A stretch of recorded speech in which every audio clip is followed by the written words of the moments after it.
2021년이 밝았습니다. 한국은 또 폭설 소식에 좋아하는 사진들 혹은 도로에서 이러지도 저러지도 못하고 하는 사진들이 마구 올라와 있는데 여기는 날씨가 아주 좋습니다. 연초부터 동역자님께 한 학생의 이야기를 조금 나누고 싶습니다. 작년 12월에 학생들과 마무리 성적 공부를 하는 과정에서 한 학생이 어려움을 듣게 되었습니다. 기도 편지에도 사실 자주 언급했던 학생인데 코스타리카 국립대학에서 건축을 전공하고 있고 처음 코스타리카 와서 개척 사역을 할 때 만나 지금도 아내와 순모임을 하고 있고 또 그 학생도 2-3명의 제자를 키워나가면서 성실하게 이 일들을 감당하고 있습니다. 순모임을 하다가 다음 학기 계획, 방학 계획 등등을 나누다가 지금까지는 컴퓨터가 필요하지 않는 수업을 위주로 들었고 이제는 진짜 컴퓨터가 필요한 수업만 남았다는 이야기를 들었습니다. 건축학과이다 보니 메모리나 그래픽이 어느 정도 이상은 돼야 되는 컴퓨터가 필요한데 그거 살 돈이 없어서 다음 학기에는 수업을 듣지 못할 수도 있다는 이야기를 들었습니다. 그런데 수업을 안 들으면 생활비 명목으로 나오는 장학금도 나오지 않아서 살아갈 일이 막막하다는 이야기를 들었습니다. 그날 이런 나눔을 듣고 그냥 기도해 줄게 힘들겠다 이야기만 하고 내가 아무것도 하지 않으면 그게 무슨 소용일까 며칠간 생각과 기도 끝에 주변의 미국 간사들에게도 조언을 구한 후에 우리가 컴퓨터를 사는데 조금이라도 후원을 받고 그 친구를 도와주기로 결심을 하였습니다.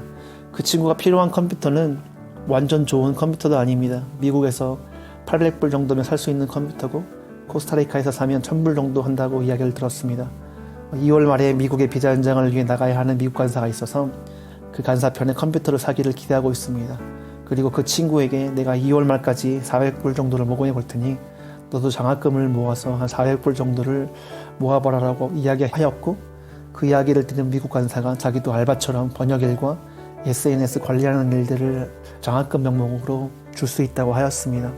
그리고 아내는 한글학교에서 사례비로 받은 200불 정도를 후원할 생각이고 그리고 나머지 재정을 모아보기로 했습니다. 사실 한국에는 한 집안에 아이패드네 랩탑이네 사람 수를 가지고 있는데 대학생이 컴퓨터가 없어서 수업을 못 듣는다는 사실이 너무 슬프다는 생각이 들었습니다. 사실 이 학생은 기구한 운명을 가지고 있습니다. 어머니가 재혼하셨고 아버지가 근데 아프셔서 목에 호소를 끼고 있으시며 아버지가 목사님인데 말씀을 할 수 없어서 어머니가 대부분의 일들을 하고 있습니다.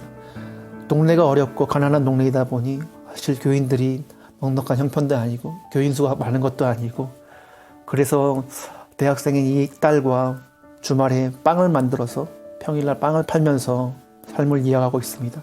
이 친구에는 재혼한 아버지와 어머니 사이에 7살 된 어린 동생이 있고 또 최근 1년간은 아버지 쪽에 아들이 와서 아내랑 아이들이 직장을 구한다고 1년 동안 자기 집에 머물렀다는 이야기도 들었습니다. 아니 없는 살림에 1년 동안 배달은 오빠도 가족을 다 데리고 와서 살아야 하고 그래도 이 친구는 너무 똑똑하고 해서 코스타리카에서 가장 좋은 국립대학에 다니는데 컴퓨터가 없어 수업을 못 듣는다는 사실이 너무 마음이 아팠습니다. 그래서 2021년 연초이지만 새롭게 이 일에 하나님께서 마음을 주시고 또 동참하는 일들을 사람들에게 부탁하고 있습니다. 2020년 많이 어려웠습니다. 2021년을 맞이했지만 역시 우리 주변에는 어려운 사람들이 또한 너무 많은 것 같습니다.